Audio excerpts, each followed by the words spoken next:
ফুলকপি পছন্দ করি না এমন মানুষ কমই দেখা যায়। তবে এই ফুলকপি খাওয়ার দিন ধীরে ধীরে শেষই হয়ে যাচ্ছে। তাই শেষ হওয়ার আগে ভাবলাম যে আবার একটুখানি ফুলকপির তরকারি খেয়ে নেই। ওই জন্য সন্ধ্যাবেলায় একদম সব কিছু গুছিয়ে নিচ্ছিলাম। আজকে ভাবছিলাম সবাইকে একটু ফুলকপির তরকারি রান্না করে খাওয়াবো, সাথে একটু লুচি আর লাচ্চা রান্না করবো। সবাইকে, সবাই কেমন আছো? আশা করি ভালো আছো, আর আমিও ভালো আছি। চলে আসলাম একটা সন্ধ্যাবেলার ছোট্ট ব্লগ নিয়ে। আশা করি পুরো ব্লগটা আমার সাথেই থাকবে। আর এই তো এখানে হচ্ছে আমি আটার মধ্যে একদম চিনি, তারপরে হচ্ছে লবণ আর সয়াবিন তেল দিয়ে দিলাম। ভালো করে আটাটা ময়াম দিয়ে নেব। আর এর তো এত সুন্দর করে ময়াম দিয়ে নিয়েছি, দেখে কিন্তু বোঝা যাচ্ছে কতটা সুন্দর হয়েছে আর এত সফট হয়েছিল। কারণ আটা যত সফট হবে লুচি কিন্তু ততটাই সফট হবে। তো যাই হোক, ময়াম দিয়ে রেখে এখানে হচ্ছে আমি অনেকখানি দুধ জাল দিয়ে নিচ্ছিলাম, একদম খাঁটি গরুর দুধ। এই দুধটা আমি সকালবেলা জাল দিয়ে রেখেছিলাম। এখন আমি দুধের মধ্যে চিনি দিয়ে দিলাম আর দিয়ে দিচ্ছি তেজপাতা আর বেশ কয়েকটা কিশমিশ। তারপরে একটু কিছুক্ষণ জাল দিয়ে নেবো, কারণ চিনি দিলে কিন্তু দুধটা একটু জল কেটে যায়। ওই জন্য আরেকটু ভালো করে জাল লাচ্চাটা রান্না করব, কারণ ভালো করে দুধ জাল হলে লাচ্চাটা খেতেও অনেক মজা হবে। আর লাচ্চা কিন্তু আমার বাড়ির সবাই পছন্দ করে, ছেলে মেয়ে সহ। ওর বাবাও তো অনেক পছন্দ করে। তো আজকে আমি হচ্ছে বনফুলের লাচ্চা নিয়েছিলাম, আর এই বনফুল লাচ্চা খেতে কিন্তু ভীষণ মজা লাগে। তো যাই হোক, দুধটা কিন্তু অনেক একদম ঘন করে জাল দিয়েছি। তারপরে তো লাচ্চাটা দিয়ে আমি হচ্ছে জালটা অফ করে দিয়েছি, কারণ এই বনফুলের লাচ্চা গরম দুধে দিলেই এমনিতেই সুসিদ্ধ হয়ে যায়। তো যাই হোক, লাচ্চাটা নামিয়ে নিলাম। এবার হচ্ছে আমি তরকারিটা রান্না করে নেব। তো প্রথমে কড়াই তেল দিয়ে দিলাম, এখন দিয়ে দিলাম কড়াই এই তো জিরা, শুকনা মরিচ, তেজপাতা, দারচিনি আর হচ্ছে কিছুটা আদা কুচি।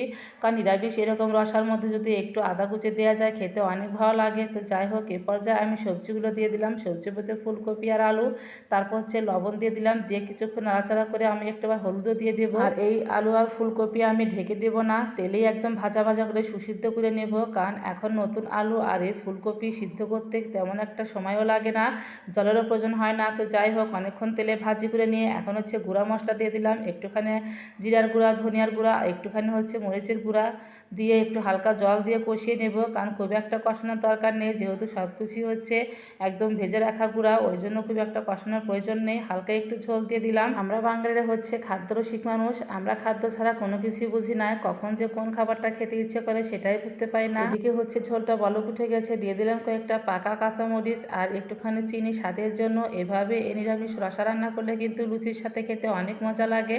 আর ধীরে ধীরে একদম ঝোলটা গাঢ় হয়ে গেছে। এখন কিন্তু আমি ঝোলটা নামিয়ে নিচ্ছি, দেখে কিন্তু বোঝা যাচ্ছে কতটা লোভনীয় হয়েছিল।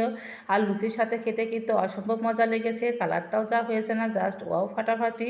তো যাই হোক, এখানে আমি তরকারিটা নামিয়ে নিয়ে আবার লুচিগুলো ভাজি করে নিচ্ছি। তো এই তো অনেক সুন্দর করে একদম গোল গোল করে লুচিগুলো বেলে নিচ্ছিলাম। কড়াই দিকে আমি তেল বসিয়ে দিয়েছি গ্যাসের চুলাতে, আর এদিকে হচ্ছে তেল গরম হতে হতে আমি বেশ কয়েকটা লুচি বানিলাম। আর আমি যখন গ্যাসের চুলাতে রুটি বা লুচি বানাই তখন কিন্তু এই জায়গাটাই বানিয়ে নেই। তো যাই হোক, আমার লুচিগুলো কিন্তু অনেক সুন্দর ফুলতেছিল। আর লুচি ফুললে কিন্তু মনটা অনেক ভালো লাগে। তো যাই হোক, হঠাৎ করেই মনে হলো যে আজকে একটু সবাইকে সন্ধ্যাবেলা জলখাবার বানিয়ে দেই। এই জলখাবারগুলো কিন্তু আগের দিনকার মানুষ দেখতাম বাড়িতে কোনো লোকজন আসলে বানাতো, এখন তো এইসব চল উঠেই গেছে। এখন তো হোটেল রেস্তোরাঁয় কত রকম খাবার নেমেছে, সবাই তো বাইরে থেকে খাবার নিয়ে এসে খায় সকাল কিংবা বিকালের নাস্তা। সাধারণত এই খাবারগুলোকে বলে থাকি জল খাবার। তো যাই হোক, এই জল খাবারগুলো কিন্তু অনেক সুন্দর করে বানিয়ে নিয়েছি। আসলে সকাল থেকেই তো সারাদিন আমাদের পরিশ্রমই করতে হয়। তো যত পরিশ্রমী করি না কেন, দিন শেষে যদি পরিবারের মানুষের মুখে একটু হাসি দেখি তাহলে কিন্তু অনেক ভালো লাগে। তো এদিকে কথায় কথায় কিন্তু আমার লুচিগুলো ভাজা হয়ে গেছে, এদিকে রান্নাবান্না সবই কমপ্লিট। এখন সবাইকে সন্ধ্যাবেলা একটু নাস্তা করতে দেবো বা জলখাবার খেতে দেবো। আর এরকম ঘরোয়াভাবে জলখাবার বানিয়ে সবাইকে খুশি করতে পারবো এটা আমি কখনো ভাবতে পারিনি। তো যাই হোক, সবাই কিন্তু অনেক তৃপ্তি করে সেই সন্ধ্যার জলখাবারটা খেয়ে নিয়েছে। আর এরকম জলখাবার তোমরা কে কে পছন্দ করো, আর আজকে আমার জলখাবারটা কেমন হয়েছে অবশ্যই কিন্তু কমেন্টে জানাবে।